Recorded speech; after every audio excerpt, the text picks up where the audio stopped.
Bonjour à toutes et à tous, and bienvenue à notre rassemblement d'aujourd'hui. And a very warm welcome to everyone joining us for our second federal AAM Town Hall of 2026. You know, it's always energizing to see this community come together, and I want to recognize both our long-standing partners and those joining us for the first time today. Whether you've been part of this journey from the early days or stepping into the ecosystem more recently, we're grateful to have you here today.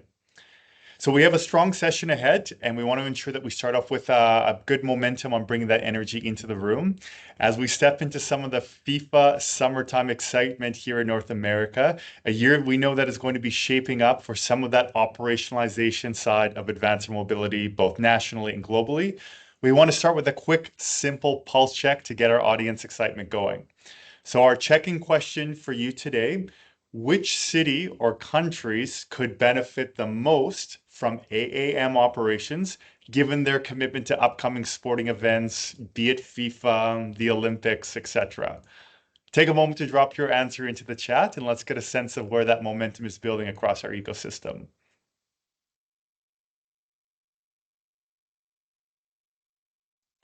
Excellent. Yeah, we know there's some work going on with the Whisk team in Brisbane. Thanks so much, Amy.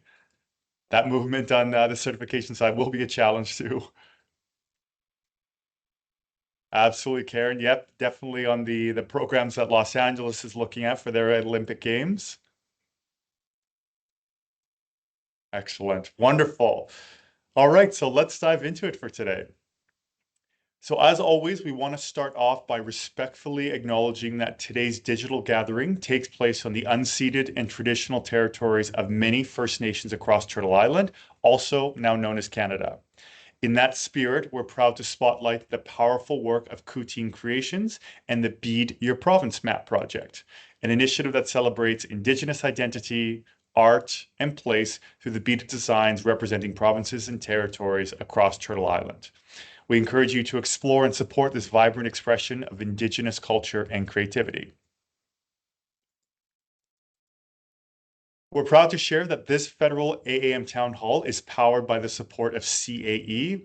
As a global leader in aviation and simulation, CAE continues to push the boundaries of innovation, helping to advance zero-emission flight and the future-focused training systems for the AAM sector. If you haven't connected with our partners and the CAA team, we encourage you to do so. Their insights and, of course, the partnerships are helping to shape what AAM looks like today. So as for initial introductions, my name is J.R. Hammond, and I have the privilege of serving as the Executive Director for Canadian Advanced Air Mobility, Canada's Federal Industry Association for AAM.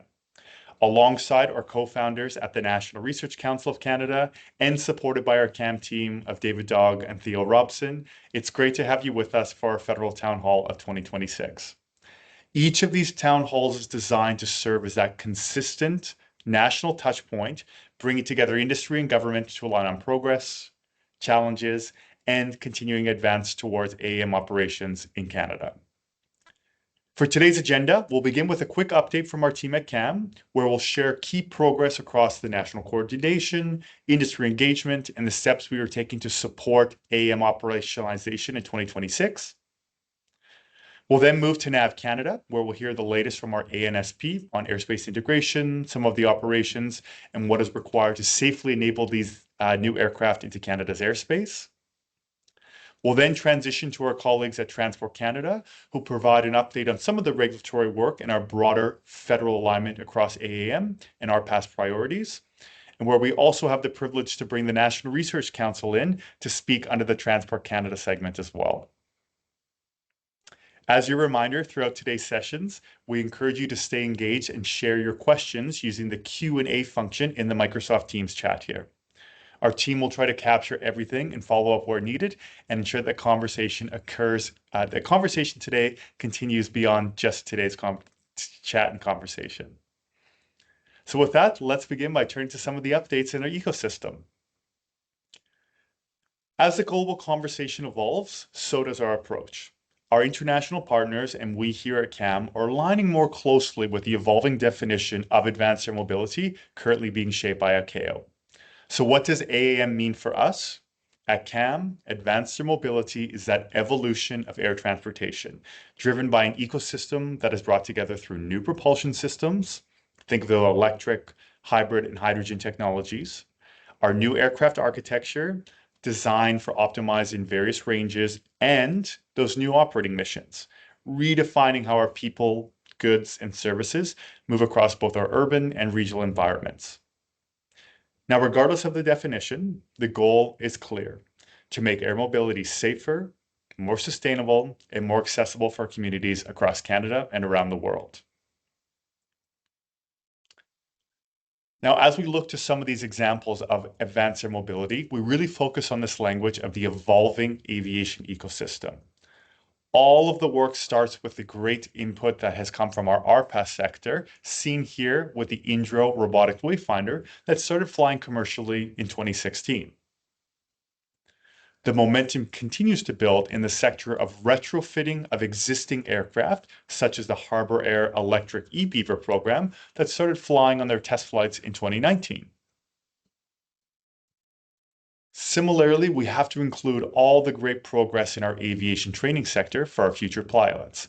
This is having completed by example of Sealand Flight's Pipistrel Velis Electro that had its first flight in June of 2024.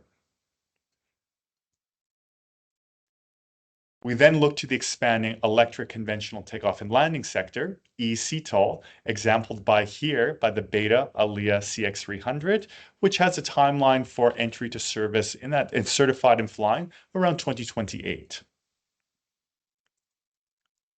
Further, some of the developments of hybrid aircraft, such as Canada's leading eVTOL OEM Horizon Aircraft, showcased here with our Cavorite X7 program and that 2030 plus timeframe.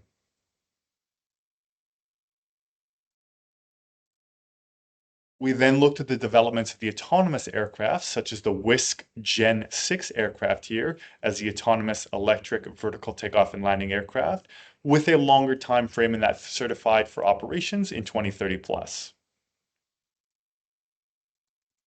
And lastly, our important work is our ability to pull in on new energy systems like hydrogen for commercial aviation applications, shown here by the Airbus Zero-E program, knowing that timeframes are shifting forward, later into that 2035 plus side, but an important work of the commercial aviation space as well. Now, the important piece to note on this graph is that no singular aircraft will serve all missions and operating cases, and CAAM is working under the greater advanced air mobility umbrella to ensure that the Canadian ecosystem is prepared for these operations wherever and whenever they occur.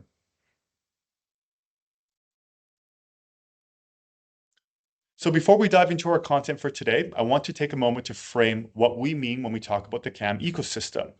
We divide our ecosystem into the following key tiers: our national board members, our project partners, engaged members, and our general ecosystem, each having a key role to play in the success of advanced air mobility across the country.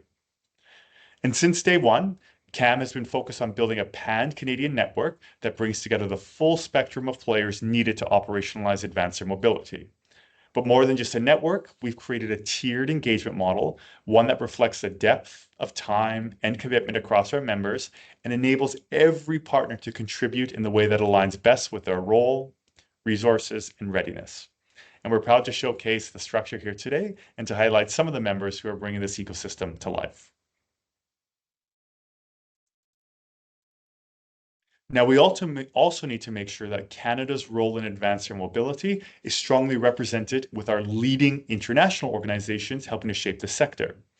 At the same time, we are working across the Canadian aerospace ecosystem with our international, national, provincial, and municipal partners to ensure that advanced air mobility is both accessible and relevant to them and their members. Every part of that ecosystem has a critical role to play in building this future. And CAAM is here to ensure that we connect those voices, align the priorities, and make sure Canada is not only keeping pace, but helping to lead on this global transformation. This slide here reflects the strength of CAAM's partner ecosystem, spanning those international partners, national leadership, and the provincial and municipal champions, all working together towards AAM implementation. At CAAM, our role is to help unify the national voice and strengthen alignment across the system, enabling Canada to move forward from strategy into operations. On our international side, it's a real privilege for Canada to host and work alongside a lot of these international leading organizations right here within our ecosystem. This gives us a unique opportunity to stay closely aligned with the global developments while also helping shape them.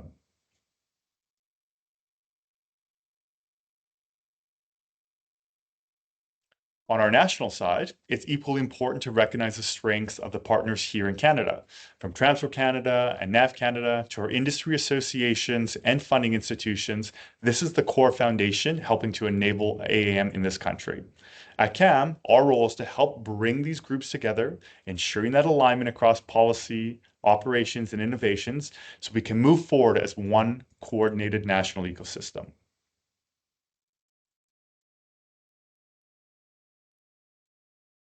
And lastly, at the provincial and municipal level, this is where AAM truly begins to take shape on the ground. From our economic development agencies to regional aviation partners, these organizations are critical in translating national strategy into real-world implementation.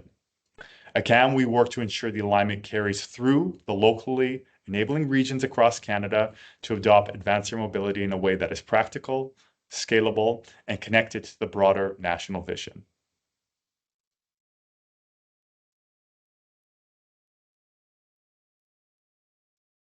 And lastly, in regards to our national authorities, CAAM is once again privileged to help drive the coordination between Transport Canada and NAV Canada and our broader AAM industry through the National AAM Integration Team.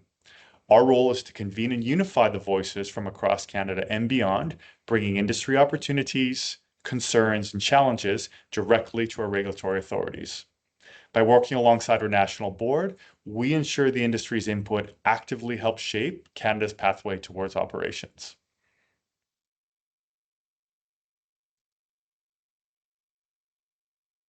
Now, as we look ahead to the conversation, it doesn't just stop here at our town halls, it continues at our provincial advanced air mobility roundtables. What makes these sessions unique is the structure. At the federal level, our town halls today are focused on our national strategy with leadership from Transport Canada and NAV Canada and federal partners helping shape the regulatory and policy environment. But at the provincial level, this is where the implementation comes to life. Our roundtables, which will be hosted in 2 weeks' time, bring together airports, municipalities, industry leaders, academia, and regional champions, creating a much more open, interactive forum focused on the real projects, challenges, and opportunities happening on the ground. This is not just a one-way update, it's much more of a working session.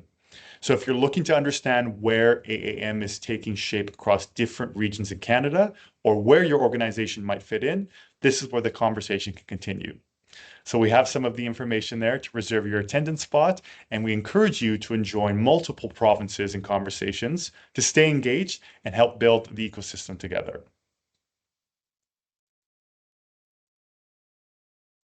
Now moving into some of the CAAM updates, I want to share a few key highlights from across our national ecosystem and where we're seeing some of the momentum as we continue to advance towards AAM operations in Canada. To begin with, one of CAAM's biggest highlights for this half of the year was the conclusion of our CAAM Europe Defense and AAM delegation trip, which brought together advanced air mobility, aviation, defense and aerospace, and leaders directly tied into our key European markets. Through Lisbon, Portugal, Hamburg, Germany, and Rome, Italy, we helped Canadian companies build some of those relationships with our existing global partners and those net new ones, exploring new export opportunities and showcasing Canada's leadership in the sustainable aviation and future advanced air mobility. Starting off in Lisbon, our delegation participated at the CANSO Airspace World event, followed up by the AED days in Lisbon as well. We can then continue to Hamburg, Germany, where we structured visits to leading aerospace and innovation sites such as Airbus, SAL, and DLR. In Rome, Italy, we concluded by engaging with the Canadian Embassy, Aeroporti di Roma, Urban V Infrastructure, ITA Airways, and a plethora of other additional industry folk to explore airport operations, vertiport development, and future AAM integration, how the Italians are building it out. These visits help Canadian companies build those relationships and, of course, gather further intelligence for some of the export opportunities in our advanced air mobility sector.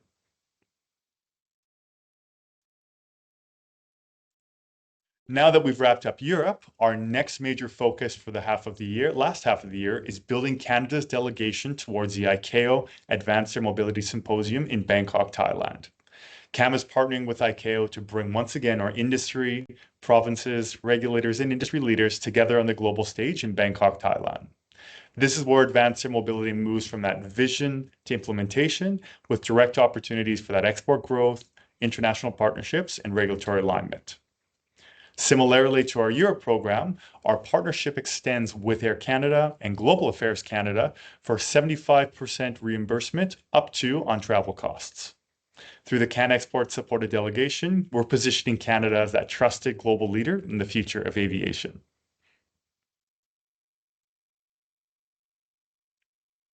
And lastly, I want to highlight an important milestone for our community, which is the conclusion of our second cohort of SMEs through the CAAM-led National Research Council Industrial Research Assistant Program, the NRC IRAP program, and the activation of our next cohort, which will be spinning up in summer and fall of this year.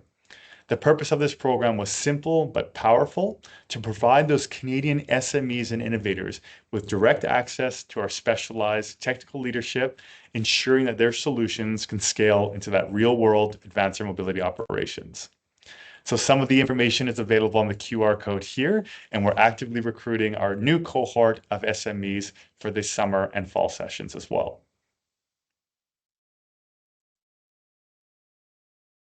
And now, shifting from our CAAM updates to the broader ecosystem, I want to highlight a few key developments across our industry where we're continuing to see strong momentum and key progress towards operations.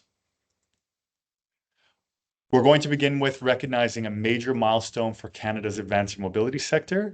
Unither Bioelectronic, a CAAM national board member, has completed the world's first piloted hydrogen electric helicopter circuit flight right here in Canada in their place in Bromont, Quebec. This was not just a hover demonstration, it was a full airport traffic circuit, takeoff, climb, pattern flights, approach, and landing using the Robinson R44, powered by a hydrogen electric fuel cell and battery architecture. That matters.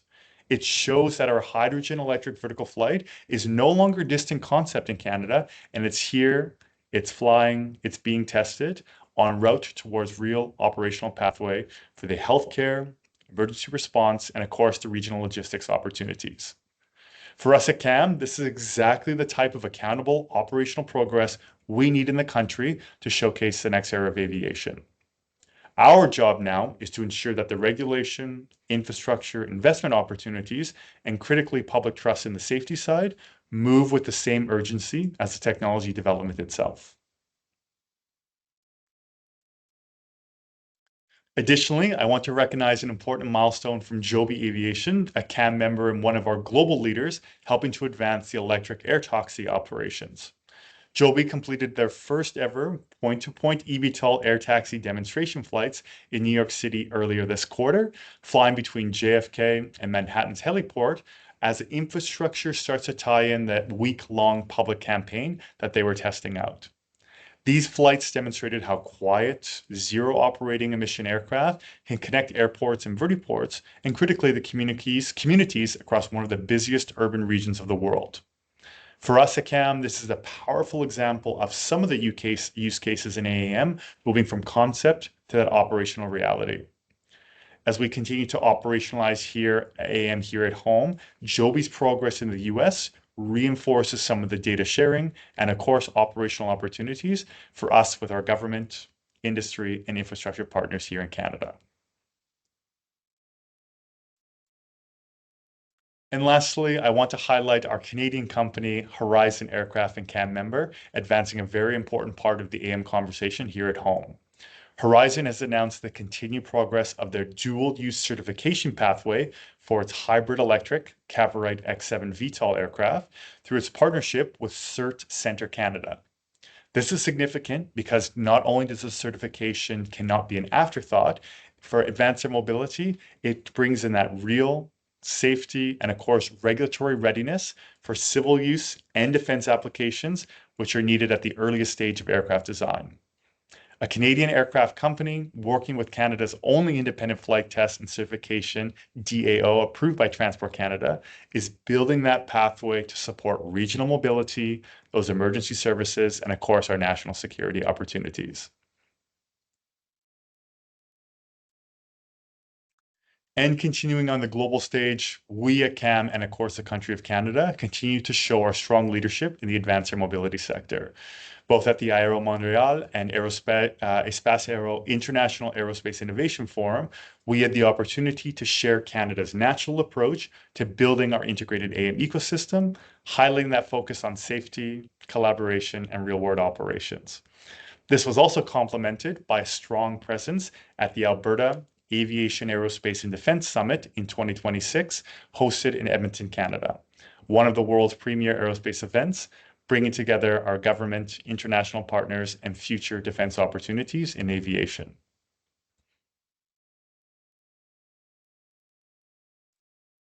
So as we wrap up, we know the road to operationalization won't be easy. Significant challenges lie ahead, and they'll require that resilience, adaptability, and of course, focus on scaling from entry into service to full commercial operations, all while meeting evolving regulatory standards and market expectations. The urgency to chart this path has never been clearer. That's why CAAM is committed to building a robust, coordinated Canadian AAM ecosystem, one that's actively progressing towards safe, scalable operations. So let us continue to be your trusted partner in navigating the complexities of Canada's AAM journey through both today's conversation and as we move forward together.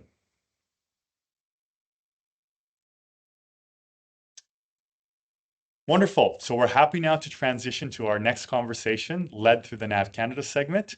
We're privileged to welcome back Alan Chapman for our quarterly updates from our ANSP. Alan, thank you so much again for being here with us. We look forward to the conversation, and I'll pass the platform to yourself.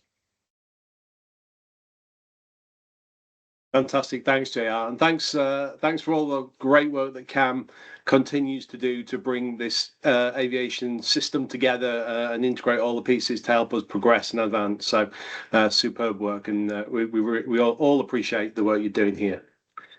So let me turn to an update from NAV Canada around the space, and we'll get started with a general sense of the AAM RTM space, a reminder on the elements that we cover in this discussion. I'll be talking through the presentation about the market study we conducted. We pre-released that on this call some time ago, actually, but we've formally released the results, and I'll share a little bit of insight around those. We're also at a major milestone for Canada in the progress of the RTM space and low-level airspace activities. And so I'll talk about phase 2. I'll put a bit of history and context behind that, as well as we look to the future and the path that we're on now and what that means. And I'll finish off with drone incident response, which, as well as being a general topic that we're always focused on, is particularly sensitive right now around the times of FIFA and some of the other activities there. So I'll talk about drone incident response and may also touch on some of the work we're doing around the World Cup. So what do we cover when we talk about AAM in this context from a NAV Canada perspective? We talk about everything from the low-level RPAS of the flying, that we think about package delivery, we think about recreational use of drones, all the way up to some of the platforms that our colleagues in D&D are acquiring right now, the CQ-9Bs and other large RPAS, not just military, but also civilian, how we integrate those into the higher level airspaces as well. We focus on that sort of future integration of other vehicles as well from an AAM perspective. So when we look at the eVTOLs and the progress that's being made, how do we bring those in and how do we make sure that we're ready for them, that we're ready to scale them as those operations increase, and that as they become more autonomous and the nature of how they operate shifts in the ecosystem, that we're ready and prepared for that. I won't spend a lot of time on that segment today. We'll maybe cover that in more detail later. But enough to say, we've shared, I think, as well on this call before. We have a strategy. We're watching. One of my peers in NAV Canada attended the recent events with JR across Europe as well to understand the progress that's being made in these various segments and how internationally work's being done across those. So we continue to monitor. I also, I'm co-chair, one of 3 co-chairs of the CANSO working group that's looking at AAM as well. So this is, an important key area for us that we're progressing, but again, not the focus for today. So that's kind of they're the 4 areas that we cover, generally from an RPAS perspective. A quick tour of history to bring us up to date. Back in 2019, TC released their first set of regulations. 2020, NAV Canada provided and developed its own strategy in this space. And I say this because that strategy continues to live forward. The concept of operations, which was released in 2023, was directly the result of that strategy and the direction that we set in 2020. And the milestone that we've just hit today is also a direct result of that strategy, and we've had continuity within that, but also aligned with TC very strongly as we've worked through this. So in 2021, we launched NAV Drone, which was our first formal product in the space, and in 2025 we also saw those updates from Transport Canada to the regulations, enabling more flight, more operations, more use cases, and again we synced up NAV Drone directly with that, so that as the release was done, NAV Drone was ready to absorb those changes. So a quick tour through history, kind of brings us to where we are today, 2026, and what's happening. So NAV Canada, Transport Canada, and a number of stakeholders did work around how we manage situations where the drones are in, particularly in airspace and in critical areas of airspace from an aviation perspective that we don't want them to be. Transport Canada finalised that work and issued a document in January. That's given the industry a great baseline to move forward on, and I'll touch on that at the end of the presentation today. We've released our market study this year, and I've got some slides on that a little bit later in the presentation, but it's an important baseline. One of the things that we kind of continue to ask for from an industry perspective is, how does the future look? What are we growing towards? How is this going to scale? So that study looked at both RPAS low level, but also into the eVTOL space and how the number of operations are going to shift. So we'll talk a little bit about that. JR already mentioned Airspace World. Airspace World is an important event for ANSPs. It brings together the global ANSP community. So we get to meet a lot of our peers, have great conversations around how we're all progressing in these different areas and sharing information in that way. We also get to see lots of vendors and understand the offerings and things that are being created. For us, it was an important event because, actually, we won an award. So kudos to the NAV Drone team, to my ops team in NAV Canada, but also it was a shared award with Transport Canada and also Unifly. And it was for 2 things, really. One was the delivery of NAV Drone and the work that's done over a number of years, but also that drone incursion response, because again, it's leading the industry in the way that we support drones and make sure that we're prepared for all aspects of it. So that award was picked up for both those reasons. So again, kudos to NAV, to Transport, and to Unifly. And finally, and most importantly, and I'll talk more about this, is we entered into an agreement with Indra for the provision of our next phase of RTM, and we'll go into a bit of detail on that in the coming slides. I won't steal Jeannie's thunder, but obviously TC have released an NPA, which again is an exciting NPA to move us forward on some particular areas that need some support. So we're happy to support and provide feedback on that. And then finally, we've actually started. So the work that we signed up for at Airspace World, that project has kicked off. And again, I'll give you some more details. So things are progressing in the year 2026. As we talk about that progress, though, when we talk about that direction, as I said at the start, it's really important for us to understand how is this market progressing. We know today, we can look at stats today for all the things that get entered into NAV drone. So we have a really good analysis stack that tells us history. It shows us where we are today. And we can see the growth that's been happening in permission requests. And that continues to increase, especially with some of the new operation types that have been enabled through that. And we needed to project that. We need to say, okay, we know what we know today. We also have data from Transport Canada, Stat Canada, lots of other places. How do we pull all of this together and get a future-looking view on what the industry looks like? And so we had somebody come in, did a full survey of kind of where we are today, pulled lots of data for this. This was not a cursory study by any means. Data was pulled on industry segments. Data was pulled. Geographical information was pulled on where airspace is, etc., where these kinds of services are going to be needed. It went down to a segment level, and actually the actual sort of analysis and forecasting was done at a segment level across the industry, and then all of that was rolled up, and it gave us a view up to 2045. Now, as we all know, forecasts, they're never going to be 100% accurate, but it gives us a very strong sense of direction, a very strong sense of what could be possible for Canada if we all work together, if industry works with the government, with NAV Canada, and we all put our pieces in place to support this industry.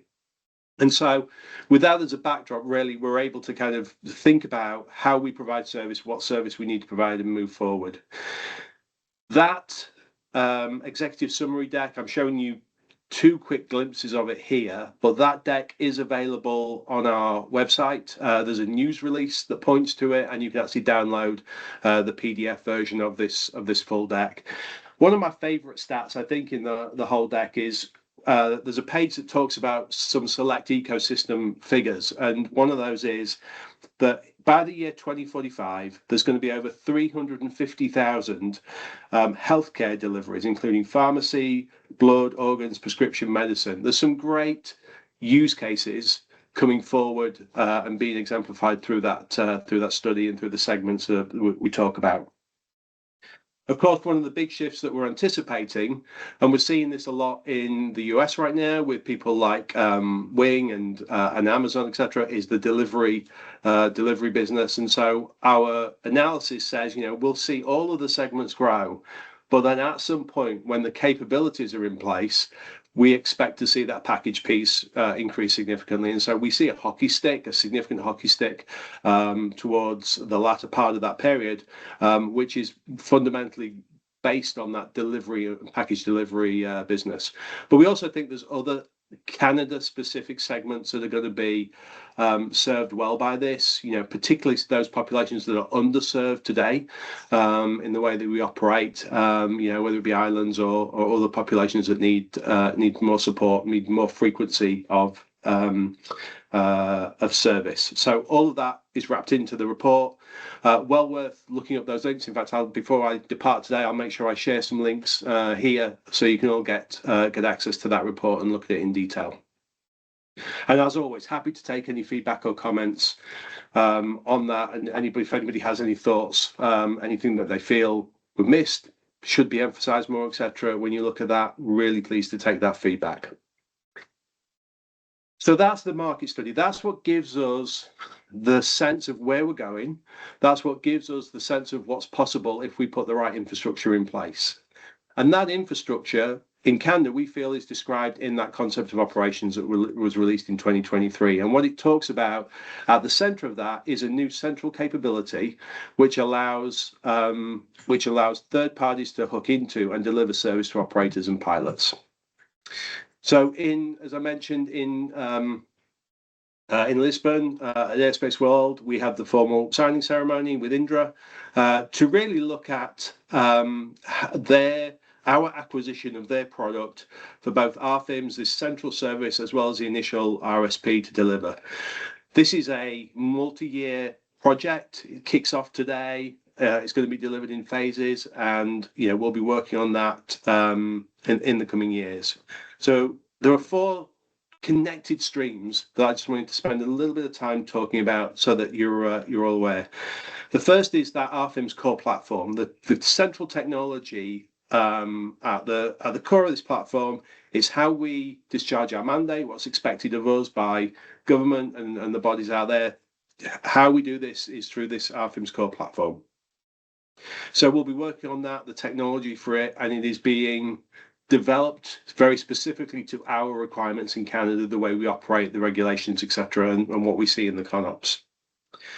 Linked to that, we have 3 other streams that are continuing and really feeding information back to that rFIM stream, but also sort of standing in their own rights as well. So the first is airspace and BVLOS operations. So there are questions, there are elements represented by the vision of the CONOPS, and like, how do we get those to be real as we move forward? What's the detail around all of those elements? So we see a connection not only between this, but also the MPA that's just been released. There's airspace references in that. So there's a lot of crossover with a lot of this work. But this is a really important one. Also, because we're on a multi-year path with rFIMS, we're going to continue to be challenged by industry in terms of progressing and what can we do in the short term.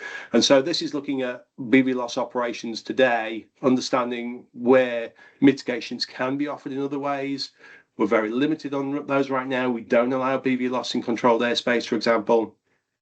But other steps and things that we can do, building towards full BVLOS when rFIMS is in place with the right capabilities in the future.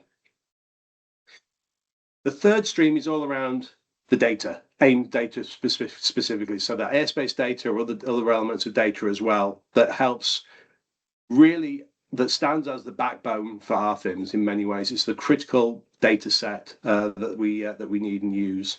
And again, we're also responding to not only the rFIMS requirements and how we integrate with our AIM systems, etc., but also more short-term requests. We're getting a lot of requests for, can we get hold of the kind of data that's in NavDrone more directly? Is there a way of doing that so that we can leverage that and keep the airspace safe by having a single view of the truth rather than everybody reinterpret? So we're looking at ways we can think about repackaging some of the data that we have today, bringing it forward in a way that makes it more accessible for industry and providing that. And then the final stream, a really important stream for us, is as we look to serve the central piece through rFIMS, we want to create this open market for service providers where they're adding value to the basic safety services that we'll offer. And so what does that path look like? We've seen these paths in Europe with the FAA. There's a lot of critique of the European and the use space. Those certification programs are quite heavy, take quite a long time. What can we again do in Canada really to make that make sense? So again, conversation between Transport Canada and NAV Canada about this service provider pathway, the elements that we need to have in place, the framework around that, the contracts that will be around that, the testing, all of those pieces are going to come into that. And again, we're on that path of starting to build that framework ready for when rFIMS is live and able to take other third-party providers. So that's a really important milestone. I just want to call out the teams that have been involved in this. There's a huge amount of work that's gone into this to get to this point. It's a very rigorous process we went through, and we're really excited to kind of get started and start to build this platform and give direction as we move forward. This is a quick graphic as to what that looks like. I won't go into detail, time is pressing, but this sort of 3-tier architecture again, which is fairly consistent globally when you look at how people are operating. There's some differences in kind of what's provided in each level, but the fundamental of moving towards service providers who are digitally connected to the ANSP, digitally connected to this central view of data, and can operate and deliver service to those operators and pilots at the top, flying some very weird looking drones in the top of that. But anyway, let's skip that and move on. So there's a great great architecture sitting behind this, one we're confident with, building towards, and again we'll do our best to keep you all updated as we move forward with this project. And finally, I said I'd come back to the drone incident response protocol. We are we're working through a process of alignment now with all of the airport authorities, particularly the major airport authorities in Canada. We've got this guidance that's been released from Transport Canada in January. Lots of work went into that across the industry, and the releasing that was a really good step forward. We're now working to get the details of that, and of course, one of those early places that we're seeing some of this come into play is through the FIFA world. Again, lots of background that people will never see have gone into FIFA and the airspace planning and the RPAS operations that are happening around FIFA, whether it be protecting the airspace, whether it be police operations in that airspace, or FIFA's own activities that they're driving through drones. Sufficient to say, if anybody's thinking about taking their drones to FIFA, probably best not to. Probably best not to try and have your own view of the matches through that, unless you've got a lot of support from FIFA, SFOCs, approval through the police of jurisdiction for that area. There's a whole process that goes into that now. So, and our job, as always, is to keep the airspace safe and to protect people on the ground as well. So we're just one player in amongst many who's doing that on the FIFA front. That's all from me, JR. I think 12:45. Time to head back. Wonderful. Well, thank you so much again, Alan, for those great updates, and of course, the momentum coming from the announcements out of Cancel Airspace World. I know we're going to have lots of questions from the audience too, but we'll try and field them as effectively as possible. I think just to begin with, can you give us an overview now that this next big milestone has been signed with Indra? Give us that 6-month pathway till the end of this calendar year and what some of those new asks out to the ecosystem are going to be as a result of this announcement. Yeah, so effectively all those streams are kind of kicking in and getting started in the next 6 months. The technology is a multi-year delivery of that technology, of that capability. But over the next 6 months, what will be happening is we'll be working on the overall requirements for all of the systems. So Indra have already kind of signed up to our high-level requirements, and what we do now is we work through the detail of all those things with them to make sure we're clear. So that's going to happen over the next 6 months. One of the other things that will drop out in around that time frame towards the end of the year, early next year, will be for third-party service providers.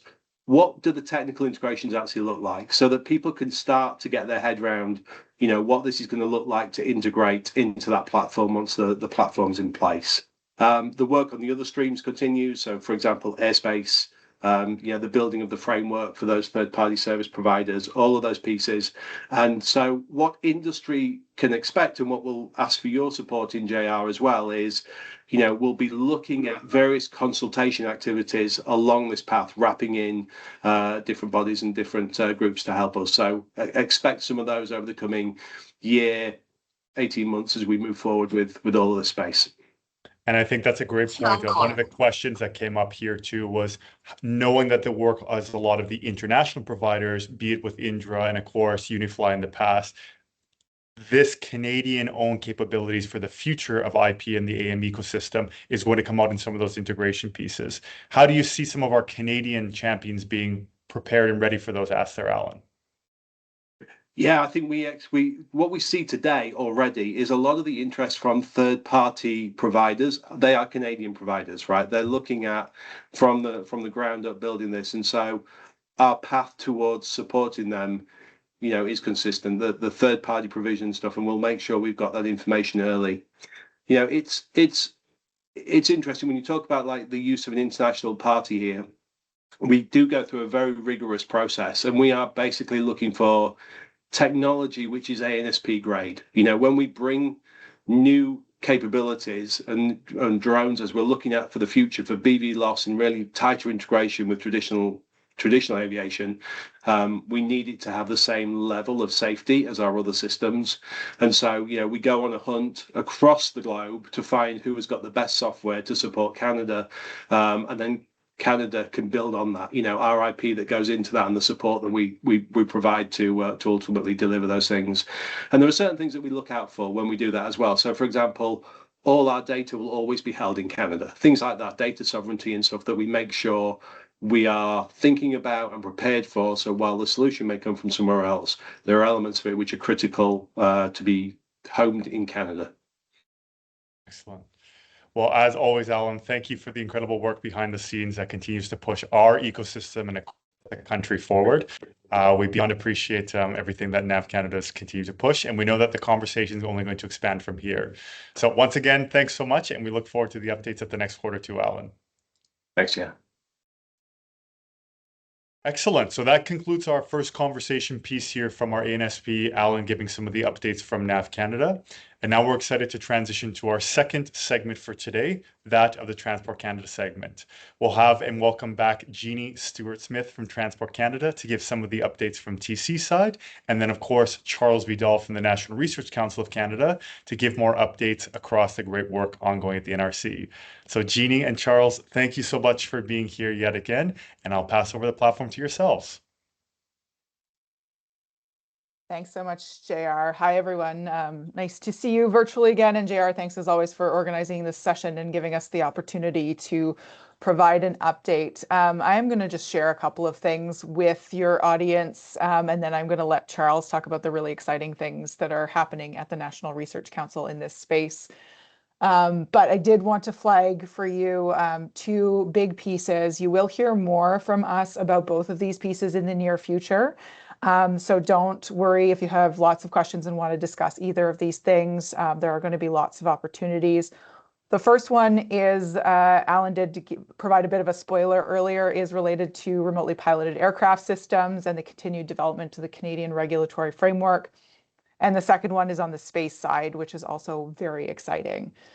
So starting on the RPAS side, hopefully many of you will have already seen, and if you haven't, we can provide a link out to it, but we just released our latest notice of proposed amendment for public consultation. That came out just on Monday, so it is hot off the press. And for just as a quick reminder, a notice of proposed amendment is an opportunity for Transport Canada to share early proposals with stakeholders. So this isn't yet a fully fledged regulatory proposal, but it is more of a discussion paper to get that early engagement with all of you, get your feedback, and then inform a fully developed regulatory proposal that you would see in Canada Gazette 1 in the future.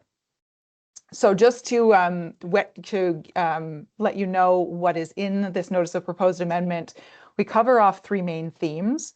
So one is remote identification, which has been a topic of discussion in the RPAS community in Canada and globally for quite some time now. You'll probably be aware that the US has had a remote ID mandate for a while now, and we've spoken to them in depth about their experience implementing remote ID for RPAS, but other jurisdictions as well have either introduced remote ID rules or are contemplating remote identification rules. So we've got a framework of a proposal for stakeholder feedback on. This will be the first time we've substantively consulted with stakeholders on remote ID. We had previously worked with Aerial Evolution Association of Canada to conduct a brief stakeholder survey on remote ID to get some initial thoughts. And really what came out of that was, some interest in this space. Definitely some people see the value of remote ID, definitely raised some challenges, but everyone just wanted more around the proposal so that they would have something to react to. So that's what we've put in front of you now. The second theme in this NPA is around community-based organizations. And that is a framework that is designed to provide a regulatory pathway different than the existing Part 9 rules for recreational RPAS organizations, as well as potentially research and other non-commercial organizations. So if that's your interest area, please do have a read of that section. And then the third piece ties nicely into what Alan was speaking about. We've also proposed that Transport Canada develop some additional authorities around designating airspace rules specific for RPAS, and importantly, also a section on talking about digital standards for airspace information. So how do we set up the sort of baseline regulatory requirement and the expectation that this information will be communicated digitally and therefore will be able to be more easily read by our digital partners than current sort of PDF type formats.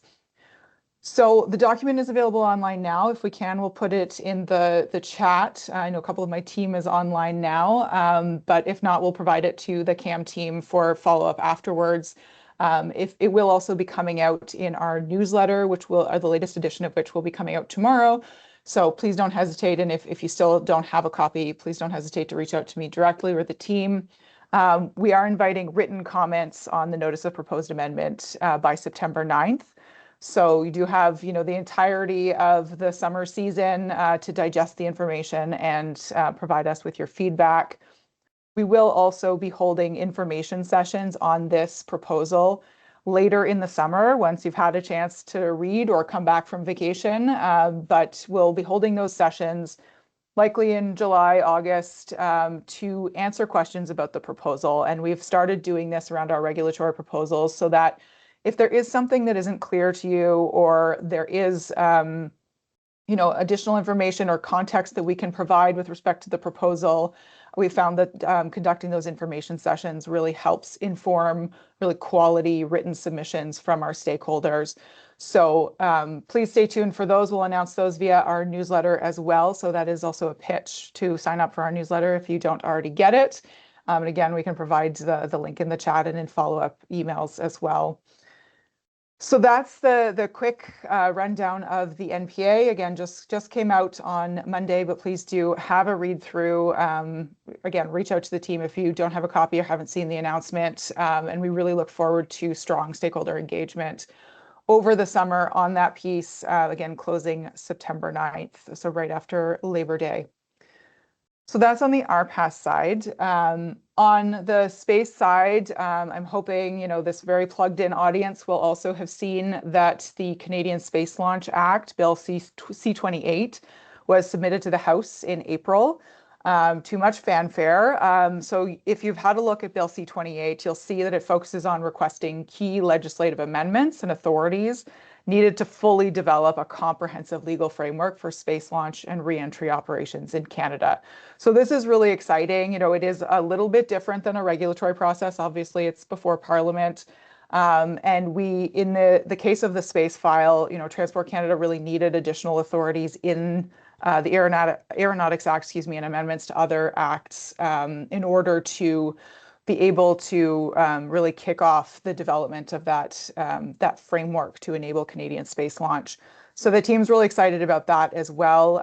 We can provide a link out to Bill C-28. It is still going through second reading. So we can't speak much further to that other than the text of the bill is fully available online if you're interested in having a look. But once that bill has gone through the process and we do have final legislation, then our space team will be able to share a little bit more about next steps, which are going to include regulatory development in short order in order to start to build out that regulatory framework. So we're really excited about that piece as well. Please stay tuned for that. We can provide more details on both of those at a future date. As I mentioned, we'll have dedicated sessions on the remote identification notice of proposed amendment later in the summer. And certainly once we've closed out the consultation on the NPA, we will, as usual, share a What We Heard report that summarizes the comments we've received. And then we'll be into the weeds of regulatory drafting to get that formal proposal out to all of you. So a lot on the go, both on the regulatory and legislative side of things, but just wanted to flag both of those items for you today, make sure there is general awareness around them. And just as a last note, I'm sure everyone on this call is fully aware, but just a quick and kind reminder to consult Transport Canada or Government of Canada sources directly. Despite the NPA only having been out for a couple of days, we're already seeing AI summaries pop up on different websites. They don't always contain accurate information. AI, as we all know, is a wonderful tool for some things and has a lot of limitations. So just strongly encourage you to make sure that you are reading the Transport Canada proposal in full, consulting those primary sources. Because obviously if we get comments on an AI summary that was in fact incorrect, it reduces the value of the consultation period. So that's just a kind reminder on that front. I'm glad to see that there is a lot of interest in the NPA already. It's only a couple of days old. but not everything that is out there is entirely accurate. So, and if you're ever in doubt about what is an authoritative source, please don't hesitate to reach out to myself or my team. So thanks, JR, again, for the opportunity to provide the quick updates. And Charles, I know you have a lot of really interesting things to share with the table as well. So with that, I will turn it over to you. Okay, perfect. I will share my screen.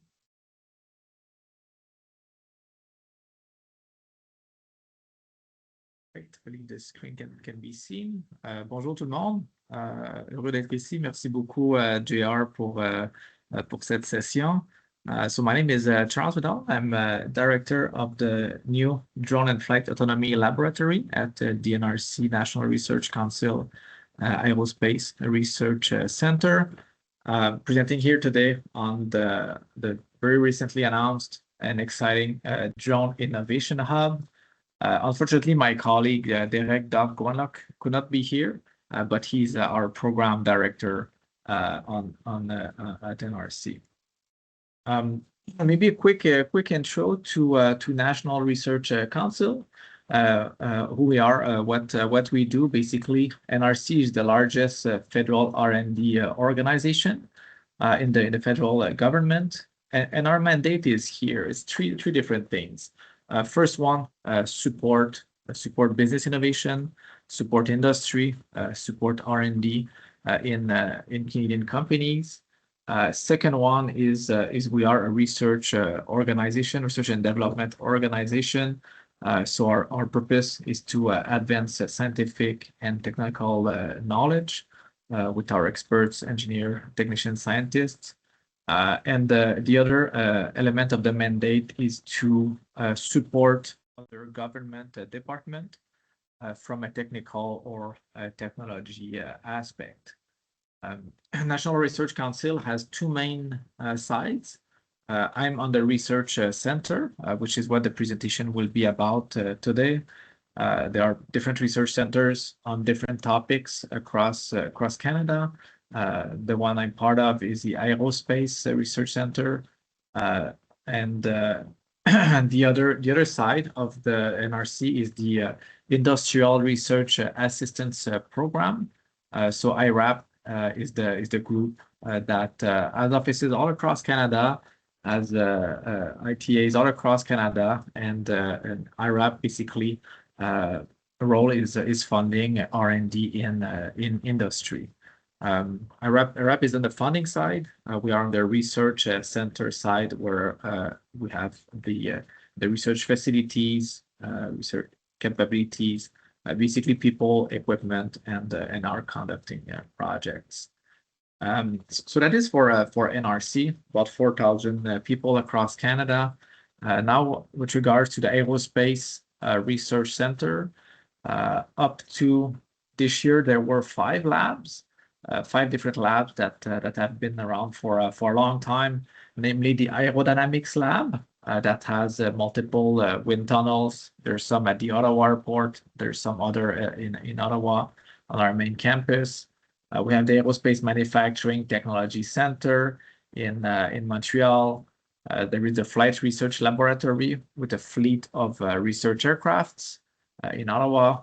We have the Propulsion and Power Laboratory with unique facilities such as gas turbine engine test cells, and also now expanding on the electric and hybrid propulsion systems.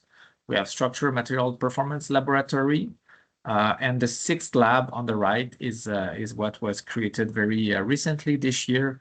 Is a lab focusing specifically on the drone as well as the flight autonomy sector.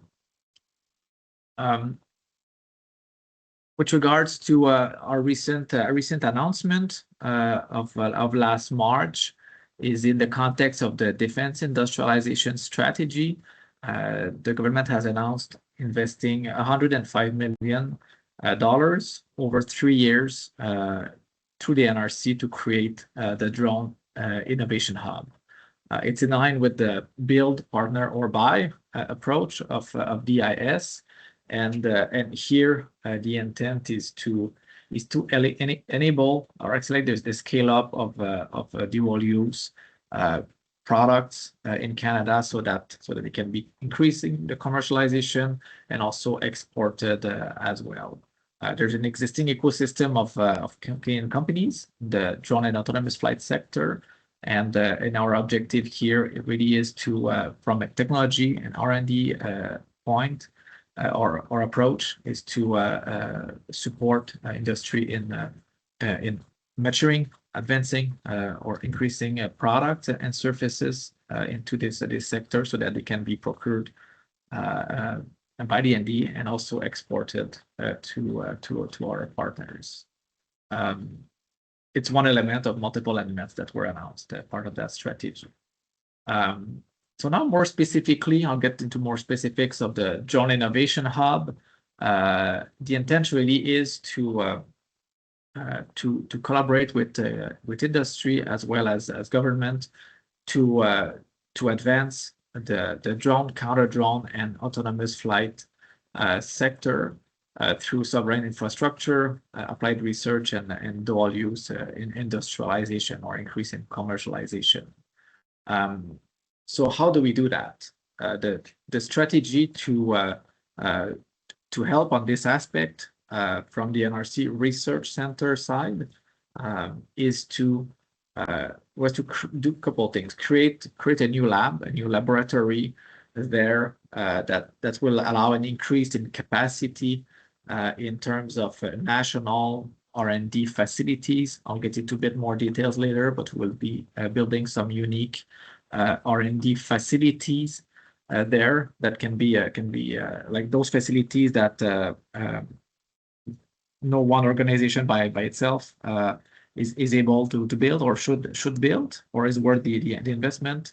Where we plan to build some of those facilities, national facilities, to be accessible for all of the country, to operate those facilities and do projects. We're also actively recruiting highly qualified personnel, recruiting about 25 highly qualified personnel over the summer, and also procuring some research equipment.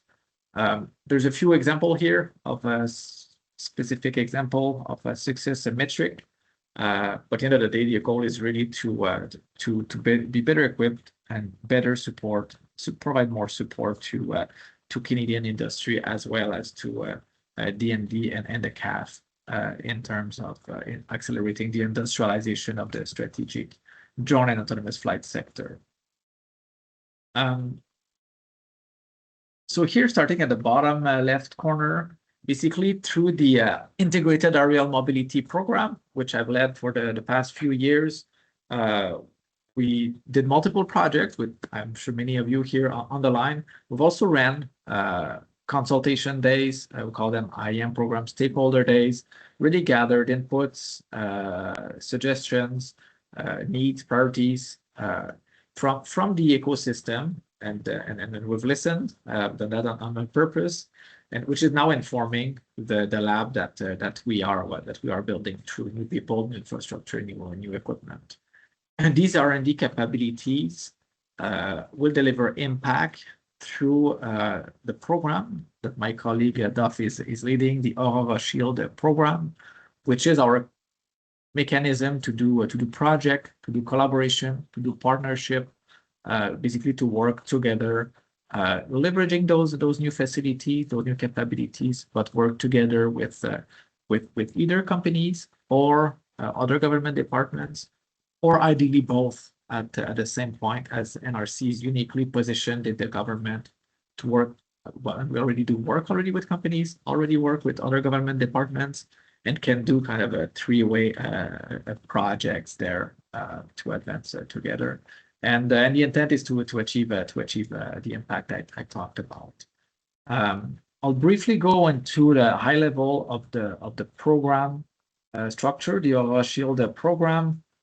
Basically, our other government department partners, including the Air Force, Army, Navy, Joint Forces Command, the Special Operation Forces, DRDC, as well as the more security alliance such as CBSA, Correctional Services Canada, RCMP, even Transport Canada has a mandate here, and others as well.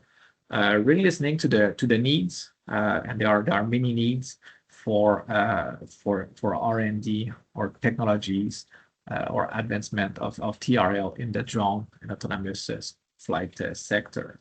Basically looking, continuing or expanding the work on the support here on the left, but also increasing our support to industry. Looking at different items, maybe line by line, the bottom one, reducing access barrier.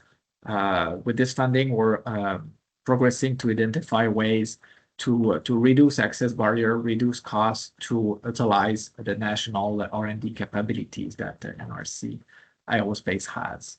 We're looking at increasing our contribution to Innovative Solution Canada program from ICAO also.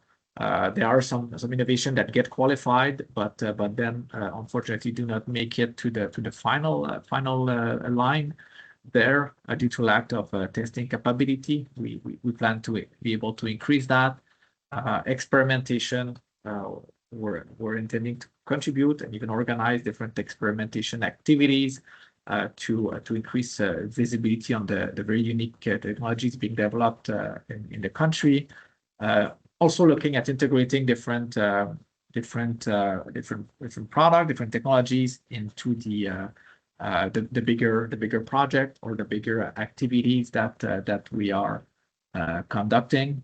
And I can give a specific example, is that one element that the one, I guess, R&D area that the Drone Innovation Hub will look into is the air launched effect. So that is the capability to launch drones from a manned aircraft, or it could be a non-crewed aircraft as well. So basically looking at leveraging our autonomous helicopter, modify the helicopter to be able to launch drones from the helicopter. So there's many consideration in there, many safety consideration, maybe airworthiness consideration, but we're trying to create this capability there of performing R&D on air launched effect, which can be utilized in all kind of dual use scenarios, namely search and rescue. For instance, where long range aircraft such as fixed wing or helicopter can travel quicker or over longer distance, and then deploy multiple drones to increase the search efficiency. R&D services, we continue and even grow with more and more capability, and an innovation space is also space for collaborators there in the new facilities that will be built. Now the program, our SHIELD program, will have some unique marquee activities, namely the Aurora Edge Experimental Development Gateway event, which will be our annual to start, maybe more often after that, experiment session to really bring in new technologies, new Canadian products, and organize some structured experiments that would be aligned with future procurements, so that we can work together in advancing together there towards future procurements. There is the Maple list that we call it, which would be a way or a process we're looking at developing that would enable the qualification of Canadian drones. So verification of performance, of supply chain, of cybersecurity, for instance, to qualify the drone products for further procurements. So look, there's the blue list that already exists in the US that does that. I believe Europe is developing something similar. So here we're looking at developing something in Canada. National framework is that there are multiple demonstration events happening across the country. So we're looking to create some awareness, coordination, a bit of coordination services for that. Autonomy, government reference architecture center of excellence is new standard we try to bring in to facilitate interoperability between autonomous systems. And last but not least is there is the DRDC-led Borealis UXS dish that is led by DRDC, that we anticipate a very close collaboration. maybe a little bit more information on the plan for connecting with academia, connecting with industry, and basically working along the technology readiness level in terms of starting with lower TRL, being involved in taking technologies, taking products, either at the simulation level, either integrating, as I mentioned, I gave the example with the helicopter and air launched effect. It could be with through demonstration. I mentioned Aurora Edge experimental development gateway event. Basically maturing the TRLs, working together, either through contributing our unique national R&D facilities for drone, or some of the highly qualified personnel, ultimately leading and transitioning to D&D-led capability demonstration and assessment, ideally ultimately for procurements. So really working on between the operational requirements and the inputs of the different players, where we can contribute through highly qualified personnel and unique facilities. So that was for the program. Program is really about projects, collaboration. Now moving on to the laboratory, which basically laboratory will be based on two different locations. First one, Center for Drone Innovation in Mirabel. Basically, we're putting in place some R&D infrastructure. We can see a bit of a preview here at the bottom.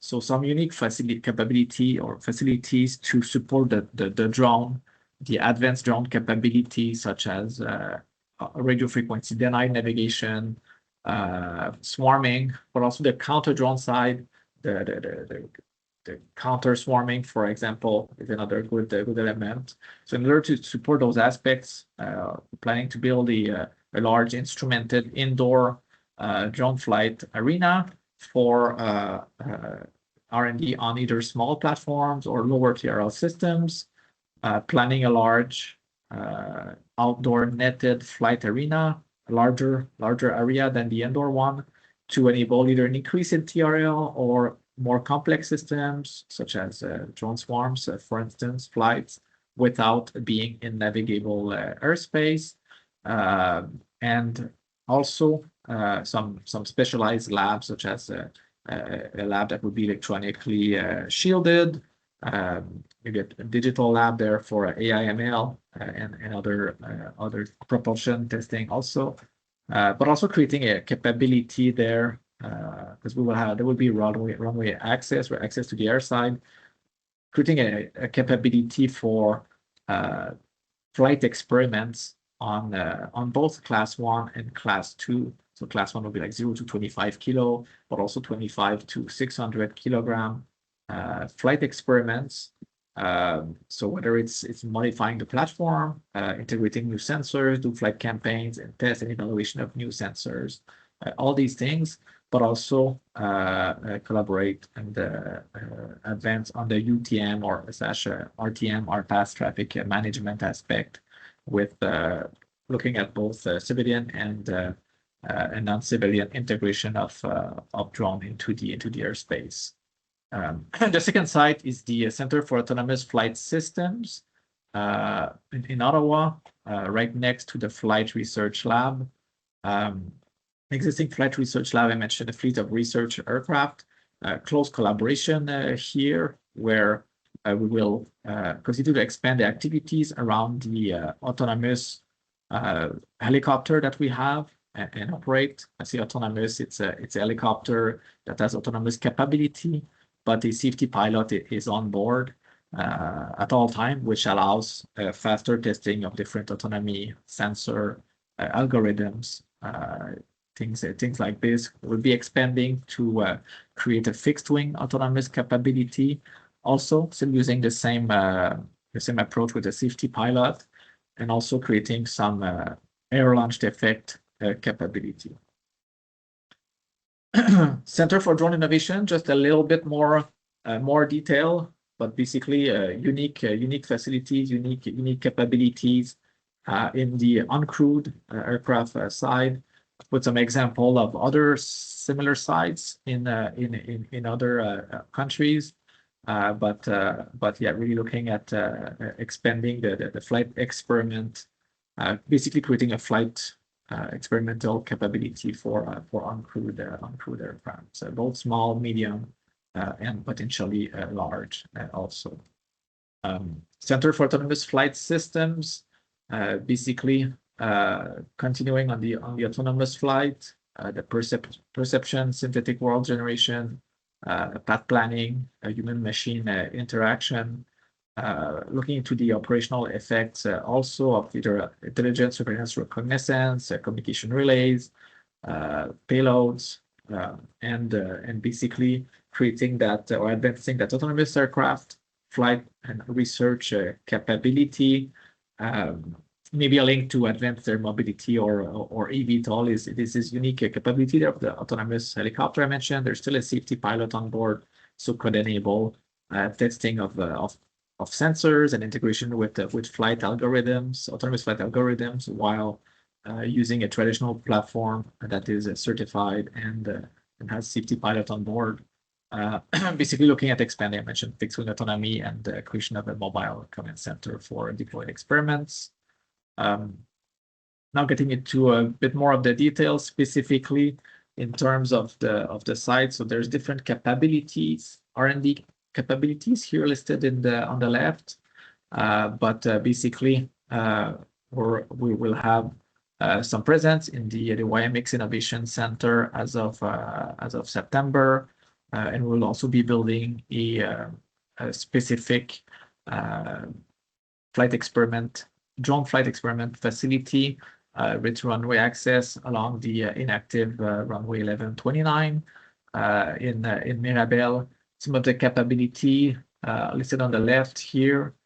Maybe one that I mentioned as an example, one specific unique national capability that we're planning to build is we call it the wind and motion, but it's the capability to recreate complex winds and motion, which can be useful. What it is basically is a big wind wall of 5 meters by 5 meters or 7 meters by 7 meters, like a wind wall that can generate wind, but also turbulence, vortices, wind shear, along with a moving platform. And both of these things together can replicate quite well the very challenging winds and motion at sea. So, for instance, for a company looking at developing solutions for a ship-based operation of drones, so drones taking off or especially landing on ships, we're looking at really creating a unique facility that could support class 1 or class 2 drone, replicate the same kind of winds, same kind of movement, but as a national infrastructure to be able to test a ship-based operation drone solution. This basically becomes a facility that otherwise is difficult. I don't think exists in Canada. That's difficult to take drone systems from operating from land to operating from sea. In black are those capabilities that we're currently developing. In blue are those that are at the planning stage, are not confirmed yet. But yeah, here's a list of the capabilities, R&D capabilities here. And at the bottom, some more for Center for Autonomous Flight System, basically looking at an expansion right next to the Flight Research Lab, as we'll be leveraging the existing helicopter, aircraft, the maintenance, the airworthiness, and all these things. So it's a spin-off of that laboratory. But just to maybe mention one or two fixed wing autonomy capability. So we cannot offer that for now, but there will be an experimental autonomous fixed wing capability there to support projects in the next couple of years, and also on the air launched effect I already talked about. So how to integrate that into our helicopter and then support Canadian industry that would want to get into this sector. Finally, or almost finally, in terms of timeline. What was approved is 105 million over 3 years. It was announced last March 2026, but we are already in year 2, which means there is about 2 years left to create the R&D capabilities, build the facilities, and commission the capabilities. That being said, with the reorganization we performed, the lab is already about 35 highly qualified personnel in 5 R&D teams. One is drone and counter drone led by my colleague Iraj Mante. Second one is RPAS and RPAS traffic management led by my colleague Bruno Chapdelaine. We have flight modeling, autonomy and control led by my colleague Irina Borshova. Remote sensing imaging group led by my colleague Georges Leblanc, and systems engineering led by my colleague Sean Jennings. Here is just a quick overview of one of the teams, a remote sensing imaging group that is really focusing on the sensors, on the data collection through either mostly uncrewed aircraft, but also crewed aircraft, really on the data collection, the remote sensing, and then the processing to create useful products. So they're really looking into these technologies and some ongoing activities on the wildfire support, as well as ship tracking, doing some nice ice navigation from RPAS, so using drone to look ahead of icebreakers for better navigation, and other things as well. So that would be it from me. JR, merci beaucoup à tout le monde pour votre temps. Heureux de partager plus de détails au besoin. So happy to be here and happy to discuss further. Back to you, JR. Parfait, merci Charles, and Jeannie as well for the great updates from both the Transport Canada side as well as the National Research Council. So as always, Charles, it's important to make sure that the NRC showcases the great work ongoing across our Canadian ecosystem. And we know that the developments on both the programs are going to be showcasing some future engagements with the Canadian ecosystem. So merci, merci, merci. Wonderful. So as we wrap up here, if you've been thinking, how do I get more involved on the opportunities shared both from NAV Canada and Transport Canada in conjunction with the National Research Council, the answer is simple. Join us at CAAM. Becoming a CAAM member connects you directly to the heart of Canada's AAM industry, where, as you've seen, the innovation, policy, and operational side are actively taking shape. So whether you're that startup, a major OEM, a utility company, or an airport, there's a place and voice for you here. Membership, once again, at CAAM is not just symbolic, it's that strategic side. With a CAAM membership, you're gaining access to those priority reservations for funding at our global trade delegations, a participative voice in helping shape Canada's policy and regulatory strategy, and that facilitated networking into the national and international ecosystem of AAM collaborators. So this isn't about waiting on the sidelines, it's about being a part of the voice for the next developments in our country. We're sharing some more information here. You can scan the QR code right now to explore what that looks like and sign up directly. And lastly, as we look forward to additional opportunities, as we wrap up today's session, we want to leave you with one of those clear next steps: getting involved. If today inspired you, if you want to help shape Canada's advanced air mobility future, then this is your moment. First, join CAAM.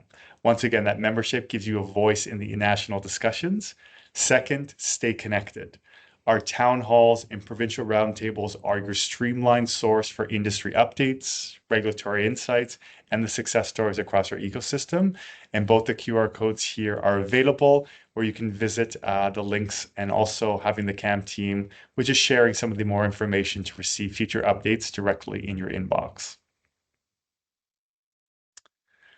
So thank you again to everyone who joined us today, whether you're a longtime member, a new partner, or just exploring the advanced air mobility space. You are now a part of the future of flight in Canada. Let's keep the conversation going. Feel free to follow us on social, visit us at CanadianAAM.com, or drop us a line directly at info@CanadianAAM.com. On behalf of our entire CAAM team present today, David, Theo, and myself, thank you for being a part of the solution. We look forward to the conversation next time. Take care, everyone.